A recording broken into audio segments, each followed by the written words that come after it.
కాకపోతే చిన్న ప్రాబ్లం. ఇప్పుడే కదా మా లైఫ్లోకి ఒక సొల్యూషన్ చెప్పావు, అప్పుడే ప్రాబ్లమా? ప్రాబ్లం అంటే పెద్ద ప్రాబ్లం ఏం కాదు.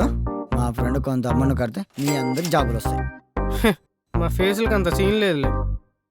మరే ఒక్కసారి ఆలోచించండి. ఒక్కసారి కడితే ఇంకా 6 నెలల్లో మీ జీతాలు మీ డబ్బులు మీకు వచ్చేస్తాయి. చెప్పేది నిజమే గాని డబ్బులు ఎలా? ఏముంది, ఎవరి దగ్గర అప్పు చేయండి, లేదా ల్యాండ్తో లోన్ తీసుకోండి, మీ ఇష్టం. ఈ మాత్రం ఇండిస్తే చాలు, చెలరేగిపోతావు. ఆ? ఏం చేస్తావు మచ్చా? చెప్తారు మరి. అరే అరే ఆ? ప్లీజ్ రా చెప్పరా. ఓ పని చేద్దాం. ఏంటి? ముందు నాకు ఒక జాబ్ ఇవ్వండి. నెల నెల మీరు నా శాలరీలో డబ్బులు కట్ చేసుకోండి. మీ డబ్బులు మీకు వచ్చేస్తాయి.